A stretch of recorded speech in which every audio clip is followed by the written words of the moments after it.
সালাতে দোয়া কবুল হয়। সালাতে দোয়া কবুলের 3 জায়গা।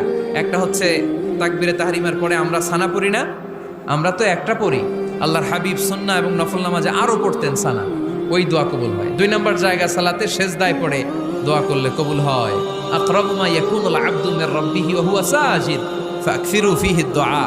বান্দা যখন সেজদায় লুটিয়ে পড়ে, বান্দা আল্লাহর সবচেয়ে কাছে চলে যায়। তা কিন্তু বিশ্বনবী বলে, সেজদাটা তোমার রবের কুদরতি পায়ের উপরে পড়েছে। সেজদায় পড়ে দোয়া করেন। সালাম ফিরানোর আগে বিশ্বনবী দোয়া করতেন, লা ইউসাল্লিমান্না আহাদুকুম হাত্তা ইয়াতাআওয়াযা মিন আরবা'a। আল্লাহর হাবিব বললেন, 4 জিনিস থেকে পানাহ না আছে আমার কোন উম্মত যেন সালাম না ফিরায়। তারা যেন পড়ে, আল্লাহুম্মা ইন্নী আউযু বিকা মিন আযাবিল কবর, আউযু বিকা মিন আযাবি জাহান্নাম, আউযু বিকা মিন ফিতনাতিল মাহইয়া ওয়াল মামাত, আউযু বিকা মিন ফিতনাতিল মাসিহিদ দাজ্জাল। আল্লাহ কবরের আযাব থেকে বাঁচাও, আল্লাহ জাহান্নামের আগুন থেকে বাঁচাও, আল্লাহ জীবন